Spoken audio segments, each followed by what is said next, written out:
Hello and welcome everyone inside the Second Banana Media Studios. Chris Evans joined today with Heartland Medical Director Doc Bill Worden, and Kingfisher Fire Chief Tony Stewart. And we got some exciting news to talk about here today for the state of Oklahoma and public safety. But Doc, and bring you in first here, you have many hats, but obviously we're here today with Heartland Medical Director. Just kind of start how that started about, and boy, has it expanded over the last couple of years. It's gotten huge over the last several years. So about 12 years ago, it started as me providing medical direction to one fire department. And then over time, one of the things that I do differently than most medical directors is I think education is super important. And so we provided a lot of education, continuing education, just being out with the guys and helping teach them stuff so that they keep current.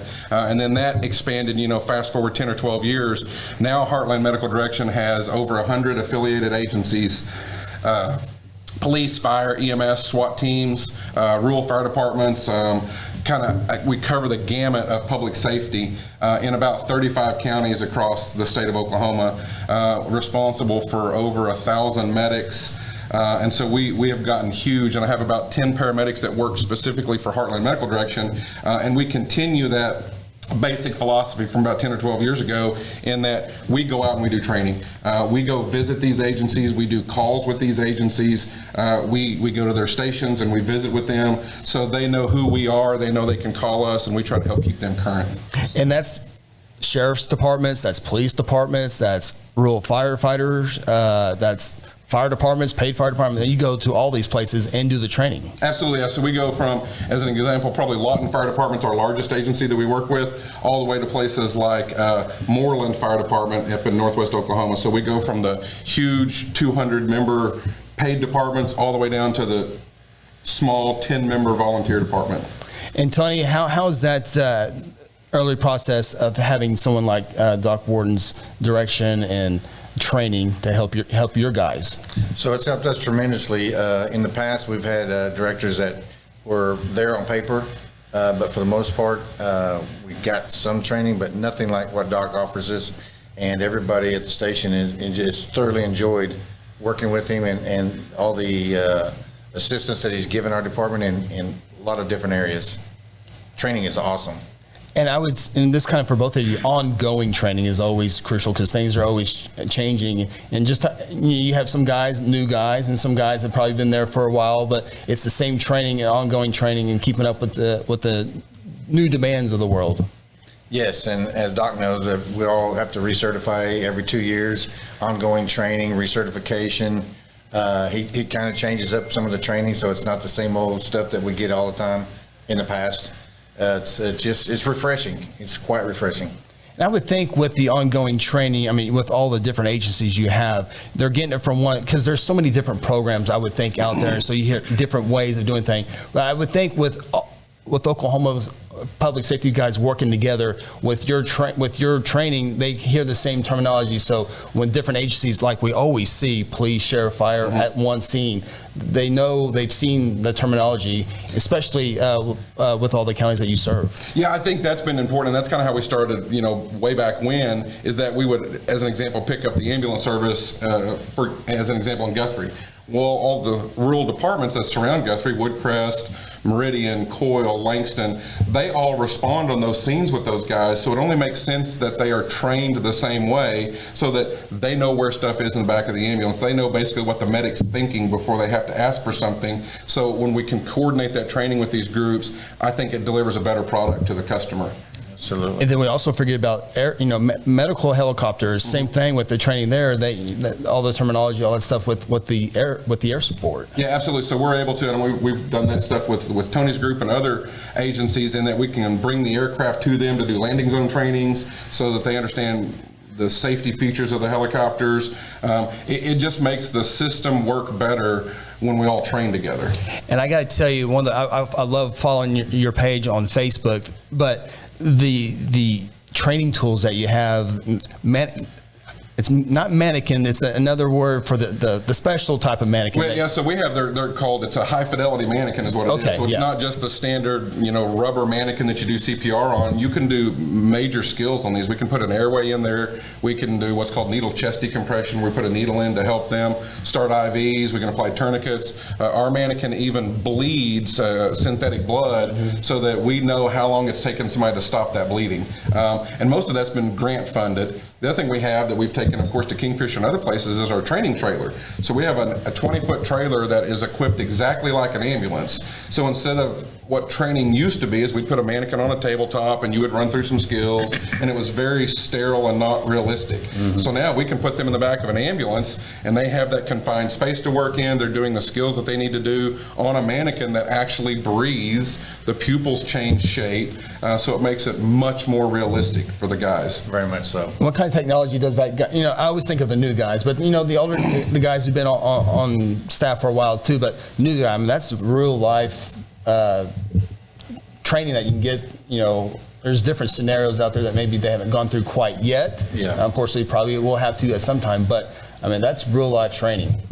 Yeah, when I first started, it's been quite a few years back, it was Rescue Annie, or Recessa Annie, and she was just about as lifeless as you can find compared to what Doc has for us now, and it's so realistic, it's not even comparable.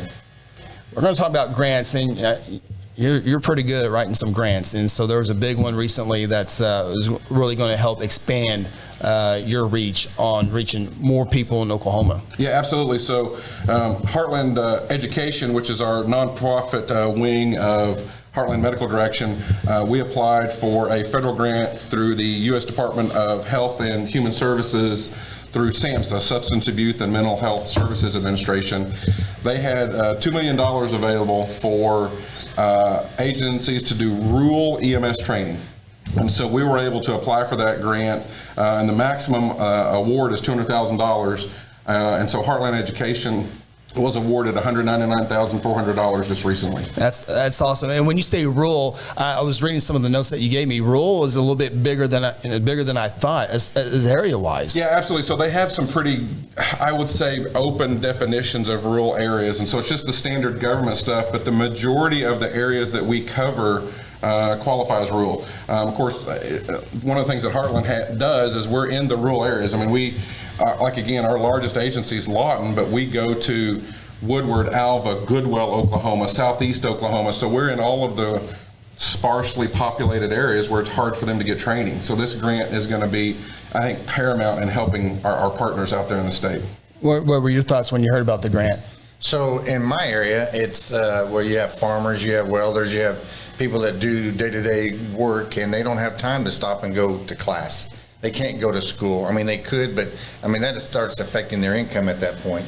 Whereas rural America, rural Oklahoma, with this grant and them being able to work at their pace online would be tremendous.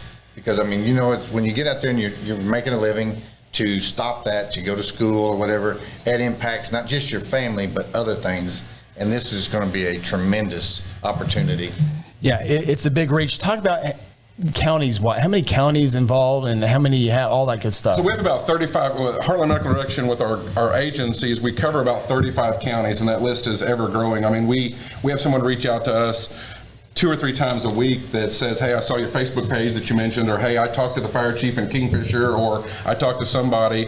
And our typical response, just like Tony said, is we have a medical director, but we don't even know who it is. He signs our papers once a year. Yeah. And they see that, probably 5 out of 7 days a week, we're on the road training and we're doing something. And so those agencies like that, so they reach out to us. So when I say 35 today, that could be 37 counties tomorrow. It just grows so fast, and we're able to help those agencies. And this grant is going to be great. Like Tony said, it's going to help people not have to leave home to get training. So how's the training? You said online? Yeah. So what we'll have set up is we'll be able to offer 2 basic EMT courses, which is kind of the entry-level course for EMS, and then we'll be able to offer 2 advanced EMT courses. And so those are kind of the 2 that lead up to paramedic. We're going to do what we call a hybrid spoke and wheel system, in that all of the lectures will be pre-recorded and they're online. And so, of course, there'll be a calendar that says, okay, you have to be through lecture 5 by this Friday and lecture 10 next Friday, and we'll have steps through there where they have to take tests and those things.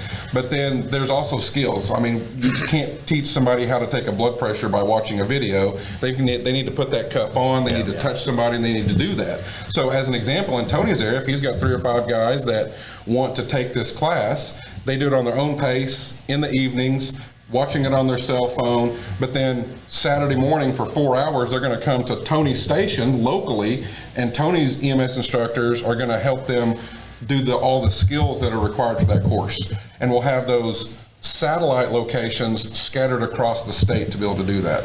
And it's really big for the big fire departments also, but in crucial, especially rural Oklahoma, like here in Logan County, you have several volunteer fire departments, and sometimes they're the first on the scene before an ambulance can get there. So this is the type of training that will play a big factor, because just like here in Logan County, it's going to take Guthrie Ambulance to get a while to get down to Sutherland County. But if you have Woodcrest or Oak Cliff, in those areas, volunteer firefighters with those life-saving early on. Yeah, absolutely. So one of the catchphrases on our Facebook page is that we tag everything with the hashtag "We saved a life today."